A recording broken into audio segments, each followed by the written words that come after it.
Outside, the children fought in the streets. Inside, one broken plate could unleash terror. Chapter 2.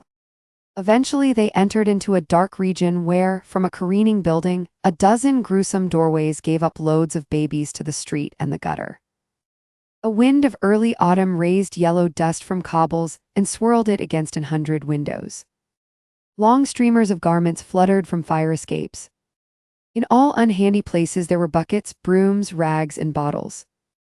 In the street, infants played or fought with other infants or sat stupidly in the way of vehicles. Formidable women with uncombed hair and disordered dress gossiped while leaning on railings or screamed in frantic quarrels. Withered persons, in curious postures of submission to something, sat smoking pipes in obscure corners.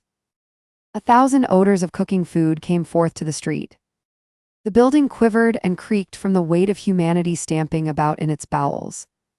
A small ragged girl dragged a red, bawling infant along the crowded ways. He was hanging back, baby-like, bracing his wrinkled, bare legs. The little girl cried out, "Ah, Tommy, come on, dears Jimmie and Fader. Don't be pullin' me back." She jerked the baby's arm impatiently. He fell on his face, roaring. With a second jerk, she pulled him to his feet, and they went on. With the obstinacy of his order, he protested against being dragged in a chosen direction. He made heroic endeavors to keep on his legs, denounce his sister, and consume a bit of orange peeling which he chewed between the times of his infantile orations. As the sullen-eyed man, followed by the blood-covered boy, drew near, the little girl burst into reproachful cries. "Ah, Jimmie, you's been fightin' again." The urchin swelled disdainfully. "Ah, what de hell, Mag, see?" The little girl upbraided him. "You's a lose fightin', Jimmie, and ye knows it puts mutter out when yez come home half dead, and it's like we'll all get a poundin'." She began to weep. The babe threw back his head and roared at his prospects. "Ah, what de hell," cried Jimmie. "Shut up or I'll smack your mout." "Zee." As his sister continued her lamentations, he suddenly swore and struck her. The little girl reeled and, recovering herself, burst into tears and quaveringly cursed him.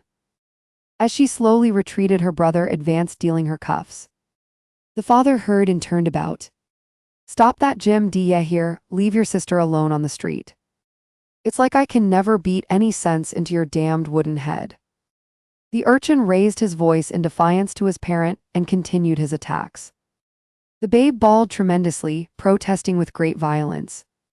During his sister's hasty maneuvers, he was dragged by the arm. Finally, the procession plunged into one of the gruesome doorways. They crawled up dark stairways and along cold, gloomy halls. At last, the father pushed open a door, and they entered a lighted room in which a large woman was rampant. She stopped in a career from a seething stove to a pan-covered table. As the father and children filed in, she peered at them. What, been fightin' again, by God?" She threw herself upon Jimmie. The urchin tried to dart behind the others, and in the scuffle the babe, Tommy, was knocked down.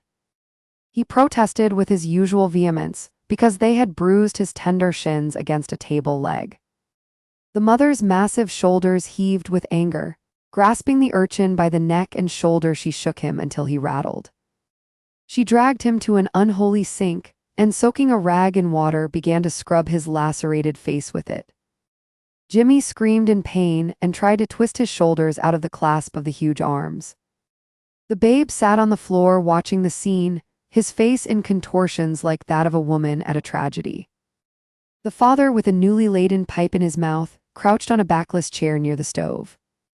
Jimmie's cries annoyed him. He turned about and bellowed at his wife. "Let the damned kid alone for a minute, will ya, Mary? You're a loose poundin' 'im. When I come nights I can't get no rest, 'cause you're a loose poundin' a kid. Let up, d'ye hear? Don't be a loose poundin' a kid." The woman's operations on the urchin instantly increased in violence.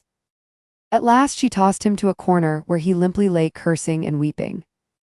The wife put her immense hands on her hips and with a chieftain-like stride approached her husband. "Ho," she said with a great grunt of contempt, "and what in the devil are you sticking your nose for?" The babe crawled under the table and, turning, peered out cautiously. The ragged girl retreated, and the urchin in the corner drew his legs carefully beneath him. The man puffed his pipe calmly and put his great mudded boots on the back part of the stove. "Go to hell," he murmured tranquilly. The woman screamed and shook her fists before her husband's eyes. The rough yellow of her face and neck flared suddenly crimson. She began to howl. He puffed imperturbably at his pipe for a time, but finally arose and began to look out at the window into the darkening chaos of backyards. "You've been drinkin', Mary," he said. "You'd better let up on the bot, all woman, or you'll get done." "You're a liar, I ain't had a drop," she roared in reply. They had a lurid altercation, in which they damned each other's souls with frequence. The babe was staring out from under the table, his small face working in his excitement. The ragged girl went stealthily over to the corner where the urchin lay. "Are yez hurted much, Jimmie?" she whispered timidly. "Not a damn bit, see," growled the little boy. "Will I wash day blood?" "No. Will I? When I catch dat Riley kid, I'll break his face, dat's right." "See." He turned his face to the wall as if resolved to grimly bide his time. In the quarrel between husband and wife, the woman was victor. The man grabbed his hat and rushed from the room, apparently determined upon a vengeful drunk. She followed to the door and thundered at him as he made his way downstairs. She returned and stirred up the room until her children were bobbing about like bubbles. "Get out a day way," she persistently bawled, waving feet with their disheveled shoes near the heads of her children. She shrouded herself, puffing and snorting in a cloud of steam at the stove, and eventually extracted a frying pan full of potatoes that hissed. She flourished it. "Come tay your suppers now," she cried with sudden exasperation. "Hurry up now or I'll help yez." The children scrambled hastily. With prodigious clatter they arranged themselves at table. The babe sat with his feet dangling high from a precarious infant chair and gorged his small stomach. Jimmie forced with feverish rapidity the grease-enveloped pieces between his wounded lips. Maggie, with side glances of fear of interruption, ate like a small pursued tigress. The mother sat blinking at them. She delivered reproaches, swallowed potatoes, and drank from a yellow-brown bottle. After a time her mood changed and she wept as she carried little Tommy into another room and laid him to sleep with his fists doubled in an old quilt of faded red and green grandeur. Then she came and moaned by the stove. She rocked to and fro upon a chair, shedding tears and crooning miserably to the two children about their poor mother and your fader damn is soul. The little girl plodded between the table and the chair with a dishpan on it. She tottered on her small legs beneath burdens of dishes. Jimmie sat nursing his various wounds. He cast furtive glances at his mother. His practiced eye perceived her gradually emerge from a muddled mist of sentiment until her brain burned in drunken heat. He sat breathless. Maggie broke a plate. The mother started to her feet as if propelled. "Good God," she howled. Her eyes glittered on her child with sudden hatred. The fervent red of her face turned almost to purple. The little boy ran to the halls, shrieking like a monk in an earthquake. He floundered about in darkness until he found the stairs.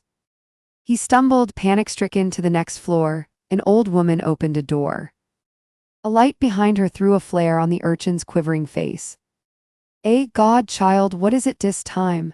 Is your fader beaten your mutter or your mutter beaten your fader?"